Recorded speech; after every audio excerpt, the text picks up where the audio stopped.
Alright, hit it.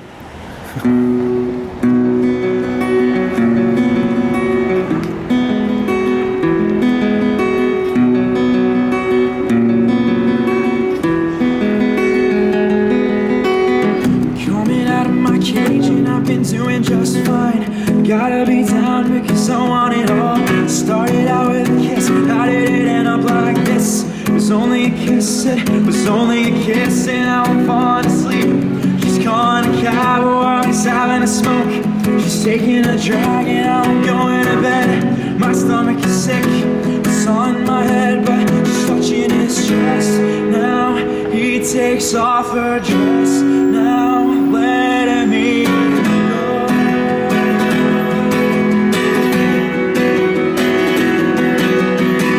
And I just can't look, it's killing me.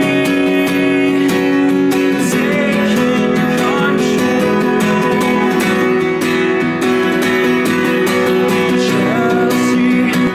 Well, this is James Kalm, the guy on the bike. Welcoming you all back for another half-assed report. Although I'm not on my bike today because it's raining, but I did maintain my half-asitude. We're going to look at this show. Richard Artschwager. Okay, wow, we get in for the members preview. Well, I was thrilled when I heard that they were going to be giving Richard Artschwager a retrospective here. This is one of his pieces. This is actually a drawing of the Brower designed Whitney building, and it's on Celotex. It's from 1964. And I don't know, I've always loved Richard's work. Although I have to say we've been spending a lot of time coming by here to Whitney. We were here for the Yayoi Kusama show about a month and a half ago. Dropped in for Wade Guyton. Oh, and here's a shout out to Jerry Saltz for including mention of my video in his article that appeared in New York Magazine. This is from 1962. Now, I think Richard has always been well respected in the art community. It's also from 1962, untitled. It's acrylic on canvas. And, but he never really became a superstar, at least a celebrity. A media celebrity like some of the other artists of his period. These are kind of nice. Landscaping, almost watercolory. Here's one of his constructions.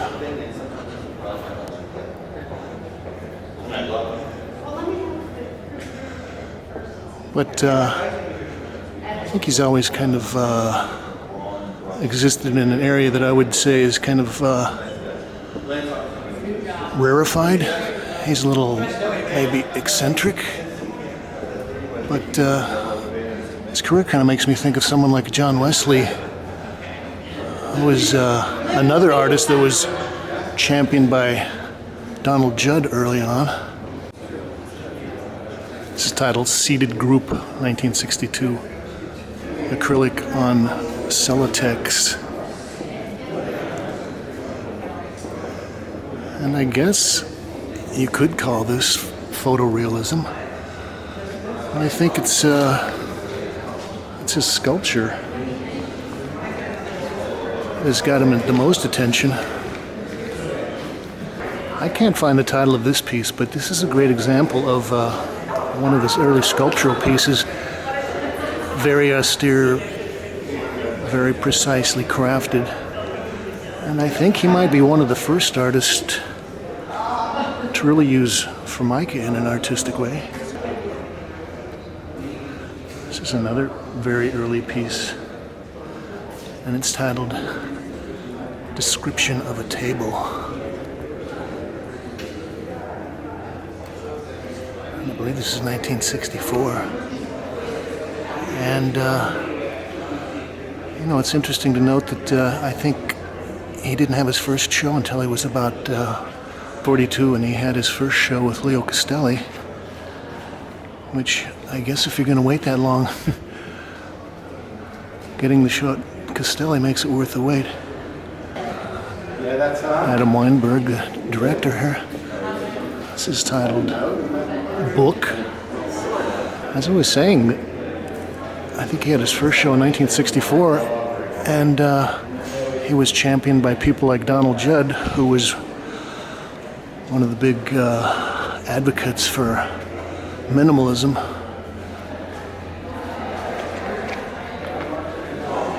It's titled Portrait Number 3, 1963. And Artschwager was included in the primary structure show, one of the first minimalist shows at the Jewish Museum.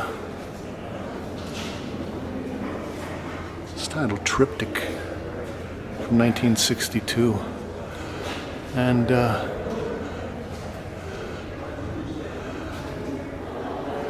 then he was also included in Information, the first conceptual art show at the Museum of Modern Art. Both primary structure and information were curated by Kinniston McShine. Oh, maybe we'll slip in for some of the statement. Anyway, good morning. Welcome to Richard Artschwager. Big exclamation point. The exclamation point is not only a form that Richard has been fascinated with for many, many years, it also indicates our emphatic belief and commitment to Richard's work. And this is the first survey of Richard Artschwager's work in nearly 25 years. This comprehensive retrospective celebrates the astonishing career of an American master, and truly an American master, who has been at the forefront of contemporary art for 50 plus years. Since his first exhibition at Leo Castelli Gallery in 1964, when he exhibited with Warhol, Lichtenstein, Stella, Rosenquist, and others, Artschwager has been associated with pop, with minimalism, with conceptual art, but he's never fit into any ism. He's really his own unique thing. His work is unsettling in its resistance to categorization. For decades, Richard has examined fundamental objects of the everyday world, among them his signature images and sculptures of tables, chairs, windows, rugs, mirrors, and baskets. Richard once said that art is a step into the unknown, and for Artschwager, the unknown is often hidden in plain sight. And despite his passion for the object, Artschwager is an artist of the subjective in extremis. He is a believer in the inviolable democracy of individual vision, and he has described himself, and I love this, it's a rather convoluted description. I think my contribution is to force the issue of context, to make art that has no boundaries, first to make something which is art, and then to insert it into a demanding, absorbing context. And this says it all, like inserting a garlic sliver into a joint of mutton. That's perfect, Richard. Anyway, thank you all for being here today. The statements were nice. Get back to looking at some of the sculpture here.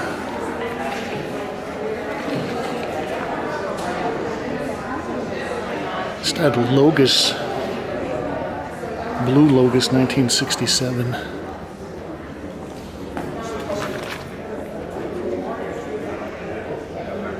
I think one of the interesting things about Artschwager is that although a lot of these pieces have a very minimal structure, this is triptych with nude, that despite the kind of the formalism of his sculpture, there's always a kind of simple, almost homey subject matter. So a lot of this is dealing with chairs, tables, windows, doors, and then it's sort of cast into this very austere, formalistic forms.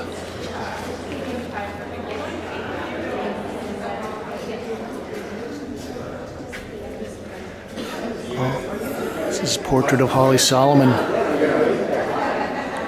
Yeah, Holly was quite a beautiful young lady there.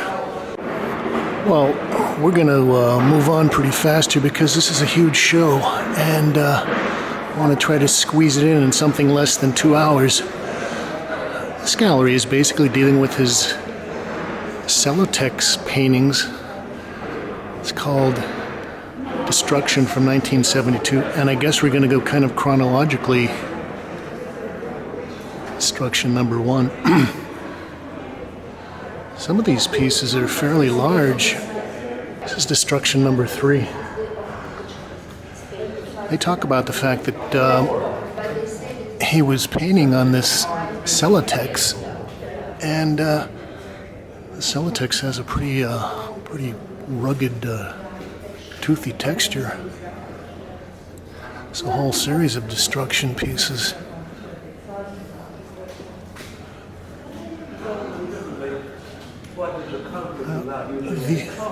These are some of the interesting ones with the swirling textural patterns. This is also 1972. I guess this is a diptych. I was actually curious about Celotex, so I Googled it, and the only thing I could find out about was a huge lawsuit against the Celotex Corporation for some kind of asbestos contamination. Diptych 5, 1972. This is a huge piece. That's probably about 8 by 12. And in a certain way, I think these pieces relate to maybe Gerhard Richter and some of his photographically based pieces. We're going to move up to another, I guess, a decade. These are some of his smaller works, but he was dealing, I guess, for 10 years, they said, on 5 nouns. I think we've got, let's see, tables, chairs, baskets, windows, and doors.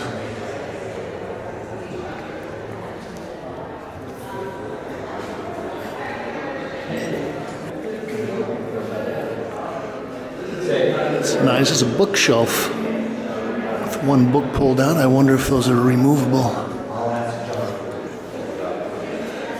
You know, his joining and his seam work are masterful.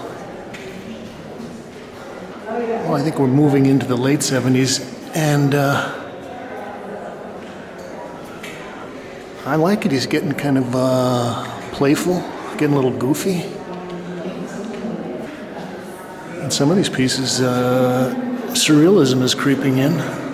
Oh, this piece is titled Double Diner, and it's got more of that creepy rubberized horsehair stuff in there. Well, we'll run through here. Here's some of the ephemera. We're talking about this form, this kind of black oval is his blip. And saying that they've put blips all over the museum and also down on the High Line.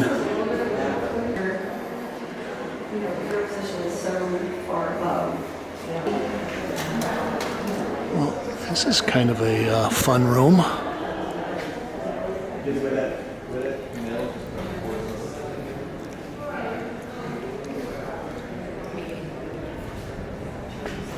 It's titled Woodblip 1968.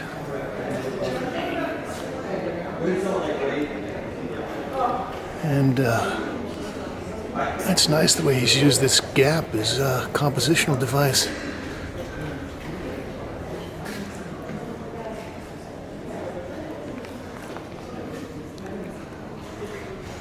I think this is titled Journal. But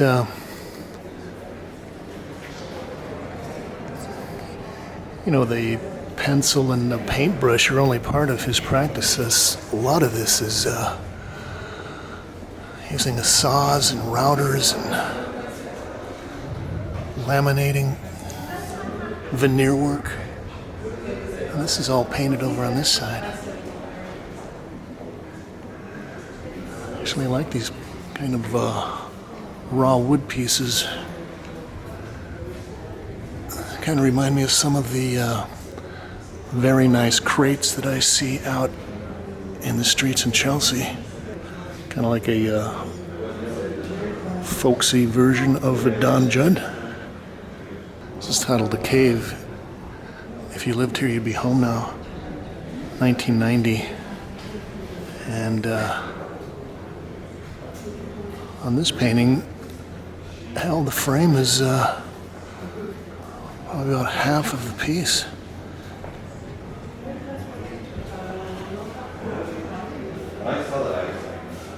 See, that's about an 8-foot square.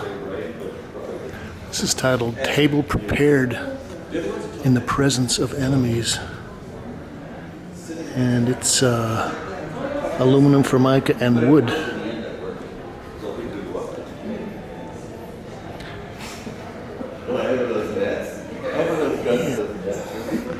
I also have put together a couple of IKEA bunk beds, and makes me think of the same kind of white pine structure.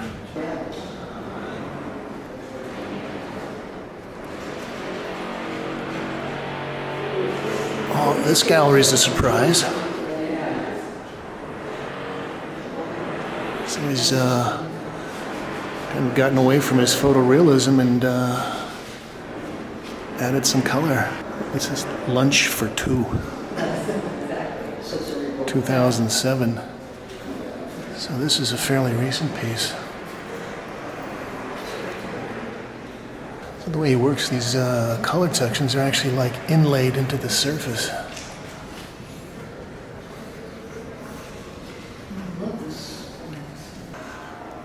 Well, they actually allow people to come in and sit on these chairs.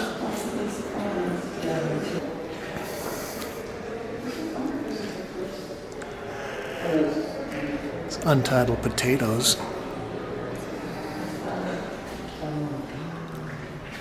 Oh, this is nice. It's getting kind of funky on the frame here. And I believe this is raw wood, not formica. This is probably one of the boldest color pieces I've seen so far.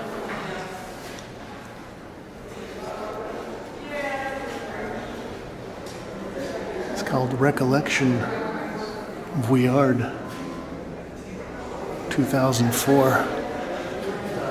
I'd say that's probably about maybe 4 by 7 feet.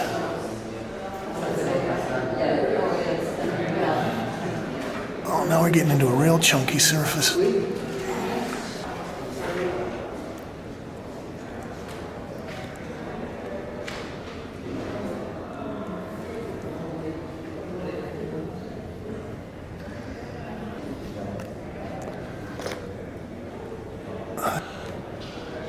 Here again, we've got a frame that does more than just protect the edges of the piece. Frame is actually maybe the major compositional element. This is titled Tank. And Richard was very astute in kind of noting the kind of stylistic flourishes. This is kind of a Art Nouveau or Art Deco moving into modern style.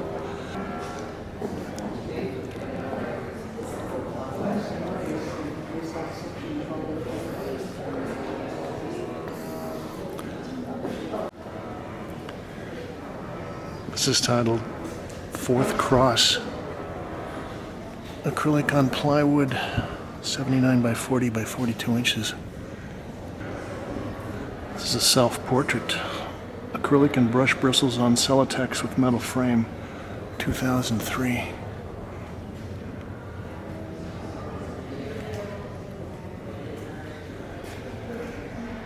The frames do add a kind of a sense of constraint. make these things objects? Well, here is the final gallery. We get a big accentuation marker.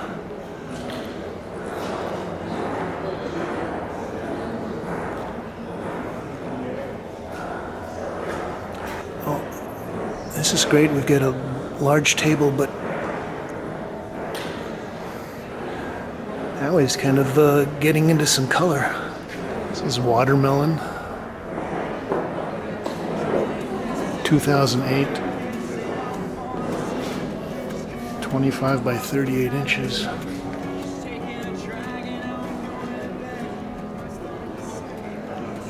It's Untitled Road with Trees. Kind of makes me think of Whitey or Saul Steinberg. This is titled Fetching Tune.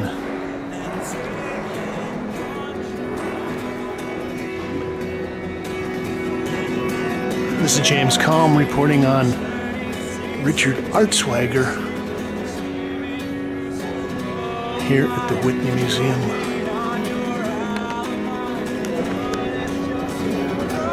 Thank you, Kate.